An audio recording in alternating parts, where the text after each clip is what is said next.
Welcome back to my class. Today we are going to learn about the how to use the has to and have to do.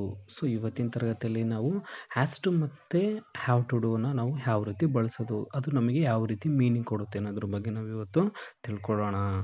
V use has to and have to say that something is obligatory. ನಾವು ಸಾಮಾನ್ಯವಾಗಿ ಏನನ್ನಾದರೂ ಕಡ್ಡಾಯವಾಗಿ ಹೇಳಲು ಬಳಸುತ್ತೇವೆ. ಅಂದರೆ ನಾವು ಯಾವುದಾದ್ರೂ ಒಂದು ವಿಷಯವನ್ನು ನಿನಗೆ ಕಡ್ಡಾಯವಾಗಿ ಇದನ್ನು ಮಾಡಲೇಬೇಕು ಅಂತ ಹೇಳುವಂಥ ಸಂದರ್ಭದಲ್ಲಿ we use has to and have to.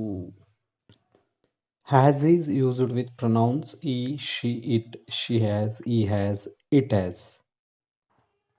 Have is used with pronouns I, you, we, they. Like I have, you have, we have, they have. So one thing we should remember, have always takes plural pronouns. Now let's understand how to use the as to. So we need to use one structure. ಇಲ್ಲಿ ನಾವು ಒಂದು structure ಬಳಸಬೇಕು. First ಒಂದು subject, ನಂತರ ಅದರ ಮುಂದೆ as to, ನಂತರ ಒಂದು V1 ಫಾರ್ಮ್ ವರ್ಬ್ ಇರಬೇಕು. ಸೊ ಈ ಥರ ಒಂದು ಸ್ಟ್ರಕ್ಚರನ್ನು ಬಳಸಬೇಕು. First of all she has to go to school. She has to go to school ಅಂದರೆ ಅವಳು ಶಾಲೆಗೆ ಹೋಗಬೇಕು. ಅಂದರೆ ನಾವಿಲ್ಲಿ ಯಾವ ಥರ ಬಳಸ್ತಿದ್ದೀವಿ? So we use this sentence for the activity which is very mandatory. ಅಂದರೆ ಯಾವ ಕೆಲಸಗಳನ್ನು ನಾವು ಕಡ್ಡಾಯವಾಗಿ ಮಾಡಬೇಕು ಅಂತಹ ವಾಕ್ಯಗಳನ್ನು ಬಳಸಬೇಕಾದ್ರೆ ನಾವು ಈ ಸ್ಟ್ರಕ್ಚರ್ ನೋಡಲ್ಲಿ ಒಂದು ಸಬ್ಜೆಕ್ಟ್ ಇದೆ, ಹ್ಯಾಸ್ ಟು ಮುಂದೆ ಒಂದು V1 ಫಾರ್ಮ್ ಇರಬೇಕು. ಸೊ ಒಂದು ಆಬ್ಜೆಕ್ಟ್ ಇರುತ್ತೆ ಅಲ್ವಾ?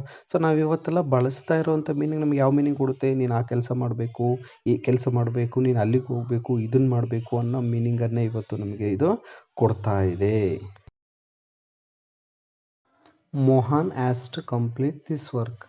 ಮೋಹನ್ ಈ ಕೆಲಸವನ್ನು ಪೂರ್ಣಗೊಳಿಸಬೇಕು. ಅಂದರೆ ನೋಡಿ, ಕೊನೆಯಲ್ಲೆಲ್ಲ ಕನ್ನಡದಲ್ಲಿ ಯಾವ ಥರ ಮೀನಿಂಗ್ ಕೊಡುತ್ತೆ ಅಂದರೆ ಬೇಕು, ಅದು ಮಾಡಿರಬೇಕು, ಇದನ್ನು ಮಾಡಿರ್ಬೇಕು ಅನ್ನೋ ಮೀನಿಂಗನ್ನೇ ಕೊಡುತ್ತೆ. ಇಟ್ ಹ್ಯಾಸ್ ಟು ಫ್ಲೈ, ಅದು ಹಾರಬೇಕು. Janaki has to wash clothes. Janaki ಬಟ್ಟೆಗಳನ್ನು ಒಗೆಯಬೇಕು. Lion has to kill the deer. ಸಿಂಹವು ಜಿಂಕೆಯನ್ನು ಕೊಲ್ಲಬೇಕು. Rohan has to solve these problems. Rohan ಈ ಸಮಸ್ಯೆಗಳನ್ನು ಪರಿಹರಿಸಬೇಕಾಗಿದೆ, ಅಂದರೆ ಪರಿಹರಿಸಬೇಕು. He has to pass in the exam. ಪರೀಕ್ಷೆಯಲ್ಲಿ ತೇರ್ಗಡೆ ಆಗಬೇಕು. ರೋಹನ್ ಪರೀಕ್ಷೆಯಲ್ಲಿ ತೇರ್ಗಡೆ ಆಗಬೇಕು. My friend has to win in the game. ನನ್ನ ಸ್ನೇಹಿತ ಪಂದ್ಯವನ್ನು ಗೆಲ್ಲಬೇಕು. Cat has to come through that hole. ಆ ರಂಧ್ರದ ಮೂಲಕ ಬೆಕ್ಕು ಬರಬೇಕು. He has to speak properly. ಅವನು ಸರಿಯಾಗಿ ಮಾತನಾಡಬೇಕು. Have to is used before I, you, we, they. That means have to never takes he, she, it. Already it is noun. Let's have a look at examples related to have to. I have to study well. That means ನಾನು ಚೆನ್ನಾಗಿ ಓದಬೇಕು ಅಥವಾ ನಾನು ಓದಬೇಕು. So this sentence also refers us activities that are very mandatory. So ನಾವು ಯಾವ ವಸ್ತುಗಳನ್ನು ಕಡ್ಡಾಯವಾಗಿ ಮಾಡಬೇಕು ಅಂತ ತಿಳಿಸುತ್ತೋ ಹ್ಯಾವ್ ಟುನು ಕೂಡ ನಮಗೆ ಅದೇ ರೀತಿಯ ಒಂದು ಅರ್ಥವನ್ನು ನಮಗೆ ನೀಡುತ್ತದೆ. We have to obey our national anthem. ನಾವು ನಮ್ಮ ರಾಷ್ಟ್ರಗೀತೆಯನ್ನು ಪಾಲಿಸಬೇಕು. ನಾವು ನಮ್ಮ ರಾಷ್ಟ್ರಗೀತೆಗೆ ಗೌರವವನ್ನು ಕೊಡಬೇಕು. ನೋಡಿ, it is also A mandatory activity work. Okay, we should follow it. So ಇದು ಕೂಡ ಒಂದು ಪಾಲಿಸಲೇಬೇಕಾಗಿರ್ತಕ್ಕಂಥ ಒಂದು ಕರ್ತವ್ಯ. ಅರ್ಥ ಆಗ್ತಿದೆಯಾ? ಇದು ಕಡ್ಡಾಯವಾಗಿ ಮಾಡಬೇಕಾಗಿರ್ತಕ್ಕಂಥ ಕೆಲಸ. ನೋಡಿ, ಈ ಥರದ ಸೆಂಟೆನ್ಸ್ಗಳಿಗೆ ನಾವು ಈ ಥರ ಒಂದು ಹ್ಯಾವ್ ಟು ಅನ್ನು ನಾವು ಬಳಸ್ತೀವಿ.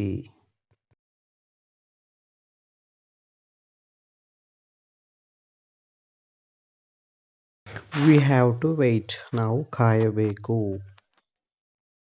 They have to do that work. ಅವರು ಆ ಕೆಲಸವನ್ನು ಮಾಡಬೇಕು. The people have to follow that law. ಜನರು ಕಾನೂನನ್ನು ಅನುಸರಿಸಬೇಕು.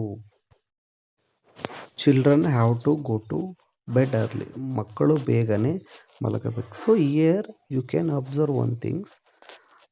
So we are using have to for I you we and plural nouns like people, children. Okay, so ಇಲ್ಲಿ ಯಾವತ್ತೂ ಕೂಡ ನಾವು ಸಿಂಗುಲರ್ಗಳ ಮುಂದೆ ಹ್ಯಾವ್ ಟು ಅನ್ನು ಬಳಸೋ ಹಾಗಿಲ್ಲ. ಅರ್ಥ ಆಗ್ತಿದೆಯಾ? If you talk about the any singular person, so you can use it he, she, it. So when we talk about the plural like children, people, student, so it always takes have to. It should be noun everyone. Students have to answer these questions.